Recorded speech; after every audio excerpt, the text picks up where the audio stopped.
Senhoras e senhores, tudo bem? Saúde a todos com a paz de Cristo.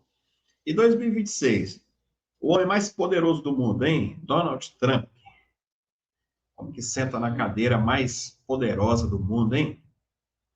Homem que acabou com a guerra. O cara é retado, né?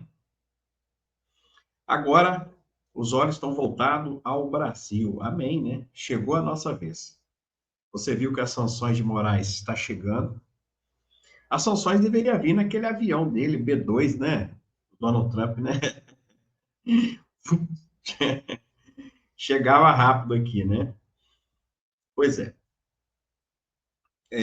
E Donald Trump, então, dá sinais de apoio em 2026. Por quê? Porque, pessoal, sempre temos que ter um plano B para tudo, né? Até o carro tem o pneu, né? O subselente. Imagine nós. Você sabia que até mesmo os candidatos que estão ali na disputa, mano a mano, eles têm já um plano B? Se der errado, o outro, né? Isso aconteceu com Lula, né? Lula foi preso, o Haddad estava ali, preparado, né? Preparado para perder, né? Mas isso é verdade. Donald Trump, então, ele diz que se o ministro Alexandre de Moraes conseguir a vitória que ele quer, qual é a vitória que o ministro quer? Deixar ele inelegível, né? O Moraes, deixar o Bolsonaro inelegível. Não é isso que ele quer? É o sonho dele. Então, ele disse que se o. Ele não acredita que isso vai acontecer, mas diz ele que se isso acontecer, o favorito ou favorita, né? Que tem a Michelle também, tem o Flávio também, Bolsonaro. Mas o Donald Trump, então, diz aqui. Ele diz o seguinte: ele já teria um candidato, segundo plano, né, pessoal? Segundo plano. Favorito para enfrentar Lula nas próximas eleições. De acordo com o. Quem trouxe isso foi o Metrópolis. O presidente dos Estados Unidos teria o deputado licenciado Eduardo Bolsonaro, PL, São Paulo, como uma opção para o pleito. O bom relacionamento entre Eduardo e o governo Donald Trump seria uma razão para que os Estados Unidos apostem no parlamentar. Ainda mais depois de ter acesso à pesquisa que mostra que Lula, com 41,6% das intenções de voto, e Eduardo logo colado ali com 39,1%. Ou seja, tá? O Lula tem 41, segundo pesquisa, 0,6, e ele 39. Então, os dois estão tecnicamente empatados na margem de erro, né? A proximidade do deputado com autoridades americanas também chama atenção. Ele tem sido visto com frequência em gabinetes do executivo e do legislativo dos Estados Unidos, onde é bem recebido por suas posições alinhadas com Washington. Segundo interlocutores da Casa Branca, os números da pesquisa reforçam a percepção que Eduardo é um nome competitivo.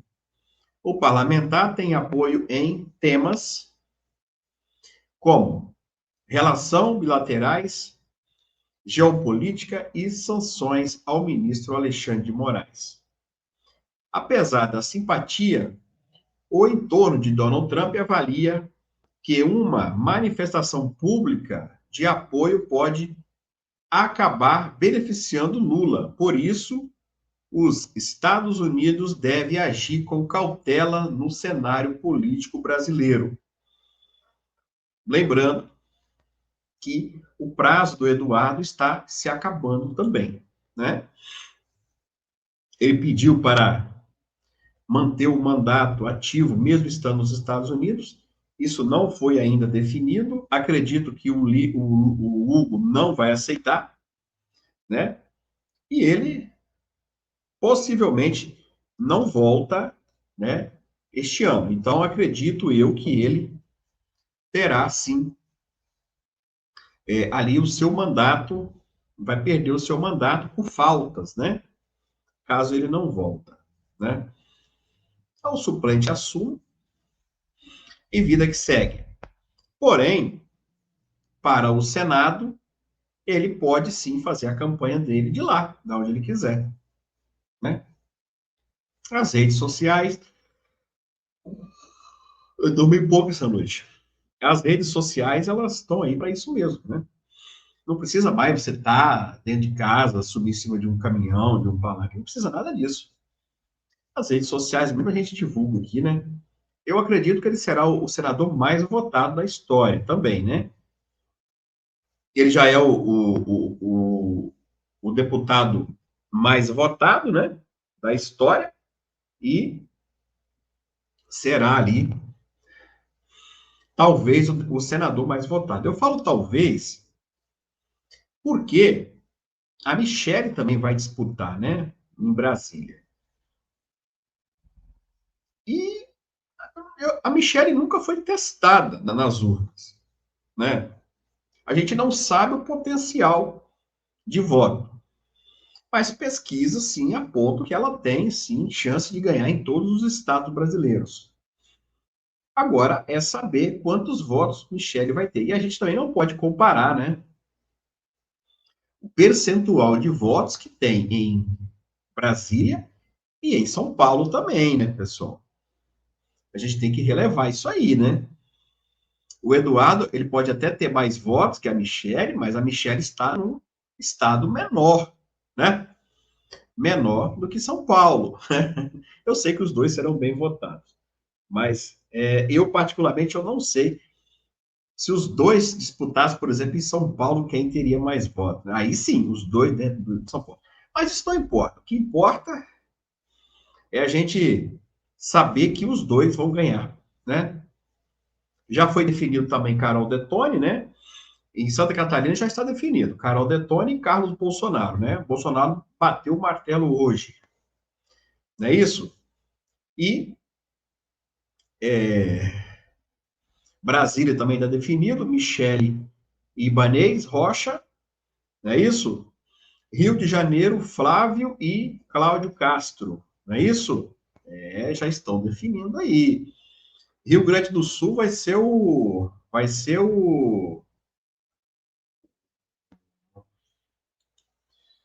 eu esqueci, rapaz.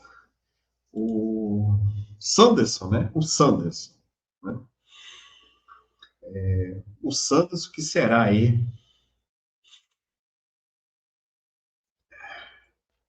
que será ali o, o candidato aí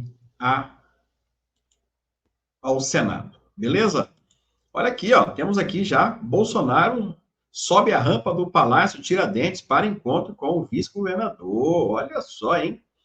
Bolsonaro, então, ele chega, então, ali em Minas Gerais, tá? Minas Gerais, ele está em Minas Gerais ali para poder se encontrar com o vice-governador e traçando também as informações ali, hein? Meu amigo, as articulações ali sobre o Minas Gerais, quem será o candidato a senador, né? Acabou de sair, então, agora, nesse exato momento, que o Supremo Tribunal Federal, por 8 votos a 3, então, ele decide regular as redes sociais, tá bom? Quem são os três? O Fachin, né? O Fachin, os dois de Bolsonaro, não é isso? Os três aí são os que votaram. Os outros 8, sabe como é que é, né?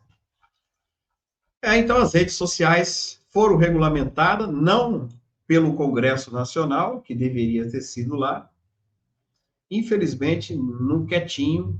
Nessa quinta-feira, dia 26, o Supremo Tribunal Federal decidiu regular as redes sociais. Por 8 votos a 3, os ministros determinaram a inconstitucionalidade do artigo 19 do Marco Civil da Internet. André Mendonça, Edson Fachin e Nunes Marques ficaram contra, mas foram vencidos pelos demais. Então, as nossas redes sociais, a partir de agora, já tem aí, hein? Meus amigos, que situação. Eu descobri também, hoje, tá? O patriota que foi preso. Lembra que eu mostrei o patriota que foi preso? Quando ele veio, eu mostrei a prisão dele, ele estava na Argentina, e quando ele pegou o ônibus, né? E ele foi preso. Eu já tenho aqui as informações sobre ele, tá? É esse senhor aí, beleza? O homem que estava foragido da justiça após ser condenado por envolvimento nos atos do 8 de janeiro, ele foi preso da Polícia Federal, da Polícia Civil do Distrito Federal, tá bom? O nome dele é Paulo Augusto Bufar. Ele tem 55 anos.